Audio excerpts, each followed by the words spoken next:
Title is made up of two words, Subodh, Vedanta. Subodha means easily understood. Subodha. Or simple. Easily understood. And Vedanta. Vedanta means Upanishads. Upanishad, other name is called as Vedanta.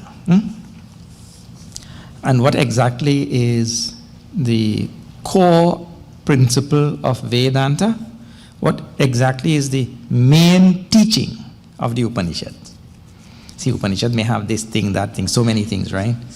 But the main teaching to be found there in that Upanishad is Jiva Brahma Aikya. You please say this phrase, Jiva Brahma Aikya. That is the oneness between Jiva and Brahma, the absolute reality.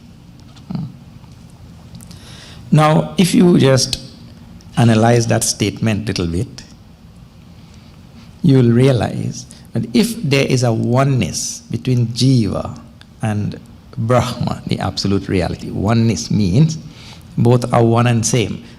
If you just think about that a little bit and you extend the logical connotation of that phrase, what it will mean that really speaking, there is only one thing in the universe. The universe doesn't have two things. The universe only has one thing. Because if the Jiva and the Brahma is one, then you don't have two. You have one. And every other thing in the universe actually is part and parcel of that one thing. So sometimes we say Jiva, Jagat and Jagadishvara. Three J's, you know. Jiva, Jagat, Jagadishvara. They are all one and same. This is the teaching of Vedanta. This is such simple teaching. Look here. If you have one, there is no complexity. The moment you have two, all complexities start. You know that. When you are living by yourself, everything is very simple, you know. When you get somebody else in your life, then everything becomes... One fellow used to pass and give to a beggar 10 rupees. He used to pass and give to that beggar 10 rupees. So he did it for quite some time. So then suddenly one day, he started giving that beggar only 5 rupees. And then that beggar received 5 rupees and he did not say anything. Then after some time, he started giving only 1 rupee. And this time the beggar could not take that thing, you know. Which beggar want 1 rupee only? No beggar will want one, they'll give it back. So the beggar stopped him. Hey, what is this? You used to give me 10 rupees. Then suddenly you started giving 5 rupees. Then now you're only giving 1 rupee. What is this thing? He said, well, you see, my dear beggar, before I was alone, unmarried, you know. So I could have offered to give you 10 rupees. Then I got married. Then I could not afford 10 rupees anymore. So I started giving you 5 rupees.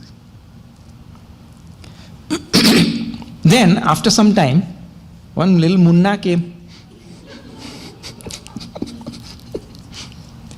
So then I could not afford to give you 5 even. I am giving you 1. Then beggar said, what is this? You are raising your family on my money?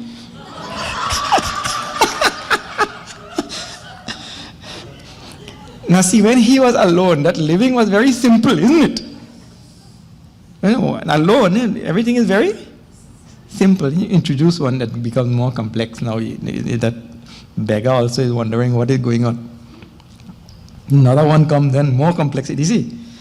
So, really speaking, because Vedanta teaches that there is only one thing in this world, in this universe, Vedanta is very simple.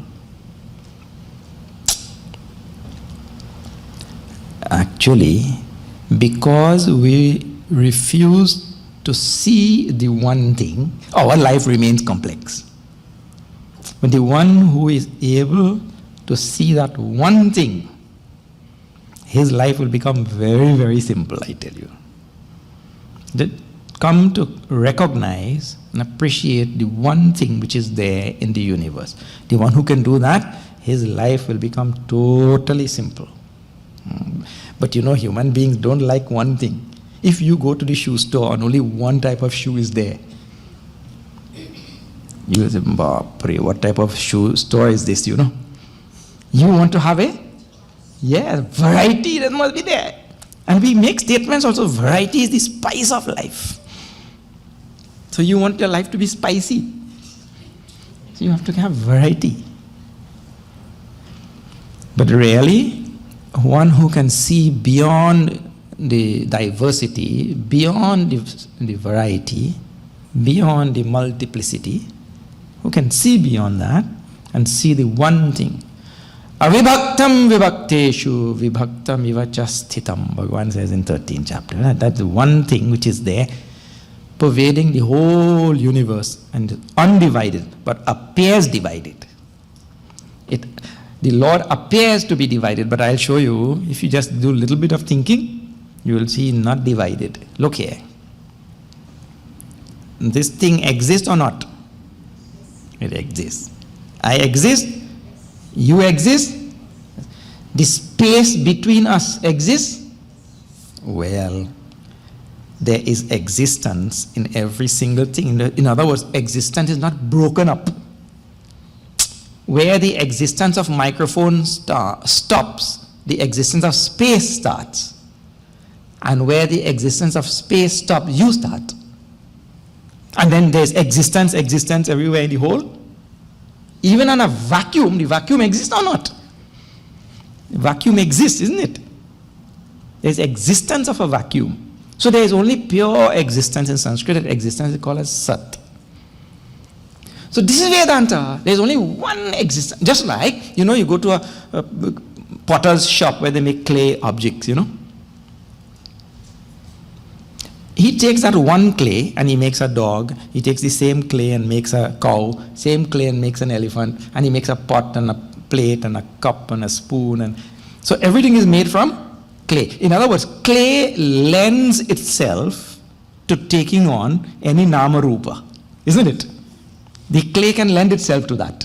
In the very same way, Sat, the existence, lends itself to taking on any nama rupa. This is just like the difference between clay and Sat is, clay can only take on a finite number of nama rupa. Sat, existence, can take on infinite number of nama rupa. See, that is the only difference. Because, for example, clay can make a dog, elephant, giraffe, whatever, but you cannot take clay and make a thought. How you take clay and make it into a thought? You cannot do. But existence can also be made into a thought, because the thought exists or not? Thought exists. This is made up of existence only. Sat. That same Sat is called as Chit. The same Chit is called as Ananda. Now this is the Vedanta. This is the end all and be all of Vedanta. This is right there. It is done. That means to say, I am Sat, you are Sat, the space is Sat, everything is Sat. Isha vasyamidam sarvam. Tulsidas says, Siya Ram mai sab jagat jani. Everything is Ram. So like that, the scriptures go on telling so many words. Everything is just that one reality. But the human being is such, he gets taken up with the nama, rupa, and he forgets the substance. The fundamental substance, which is existence, he gets overwhelmed by nama, rupa, and he forgets the substratum or the substance, the existence. This is his problem. And he is so adamant about the nama, rupa, he couldn't care less about that substance. This is a human problem. We are so taken up with nama rupa. Amazing. This little thing, if you think about in your life, all your Vedanta will take root. We are absolutely overwhelmed by Nama Rupa, which really is of no consequence. The thing which is of no consequence, we get taken up with that thing. That, is tantamount to what? Suppose somebody gives you a nice looking gift for Diwali or something. So there's a most beautiful bow, and most beautiful ribbons, and gift wrap, and everything. And when you get that gift, you're so enamored by the bow and the ribbon and the color of the gift wrap and all of that. You are so taken up by that, you totally forget what is inside the box. Nobody does that. But it will be like that only, that you get enamored, overwhelmed by the gift wrap and by the, ribbon and all that, and the bow, and you never bother to look what is inside there. So this is exactly what we get taken up by Nama Rupa. And the disease is very, very, very embedded in our consciousness. I'll tell you, the moment you go anywhere in this world and you see another person wearing kurta or sari, suppose you go to Japan, and then you see another person wearing some clothes like you, Nama Rupa immediately takes over, isn't it? That person may be Gunda. You don't know. But Nama Rupa, you quickly get taken over by that, isn't it? So like this, the human being is taken over by the thing which is of no substance, no consequence, really. And the thing which is of substance, which is of consequence, which is that which is the substratum, he forgets. He never sees that thing. I tell you, there was a wonderful story of a fellow. He was working in one of the automobile factories. He was the security guard at the gate. So his boss instructed him, these workers, when they come out on evenings after work, they steal auto parts. So they hide it in their car. So you stop every car by this gate when they're going out, and you check. The boss instructed him, he was checking. New worker, instruction he's followed. Now, one particular fellow, he was looking very suspicious. So he said, open your trunk. He opened. No, there was nothing. Maybe he hid something under his hood. He made him open the hood. Then he looked inside the car, everything. Like that, this fellow was looking very suspicious every day. And this security guard was checking every day and could not find anything. 5 days passed like that, and he was scratching his head and thinking, "What, this fellow looks so suspicious, But I'm not finding any parts which he's stealing." On Monday morning, next week when they came, there was a big bulletin on the board. 5 cars were missing.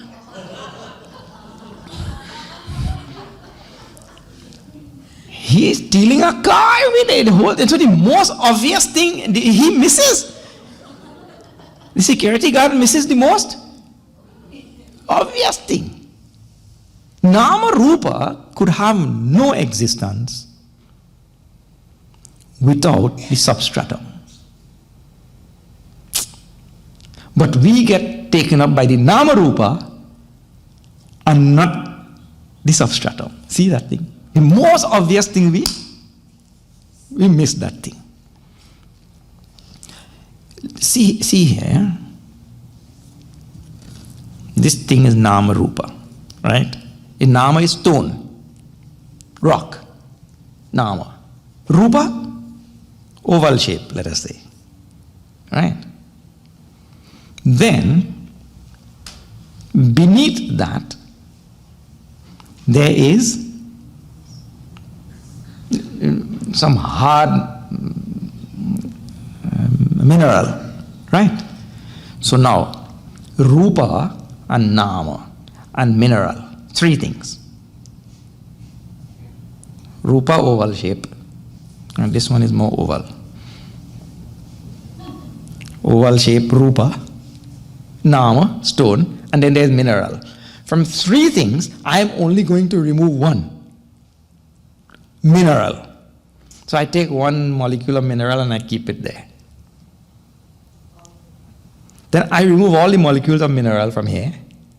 Then what happens to the other two things? Nothing will be there, isn't it? Remember, I only remove one. I did not remove three. I am only removing atom or molecule of mineral, one by one. It means without the fundamental mineral, the substance, Nama Rupa have no existence.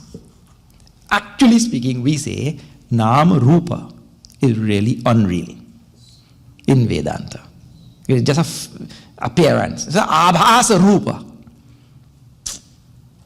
It doesn't have any substantial existence per se. You see?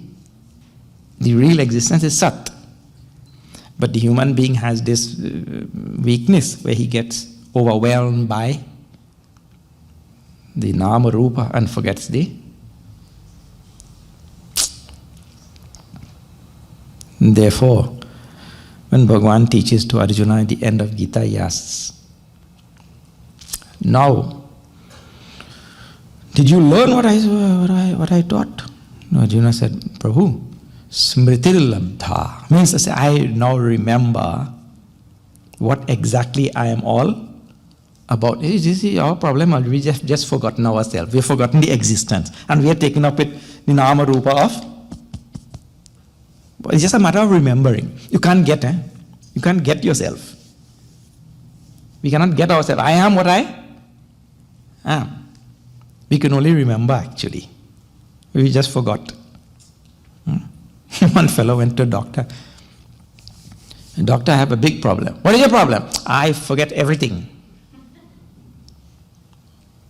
What is your age now? He said, I am only 49. Oh. How long you have been having this problem? He said, what problem?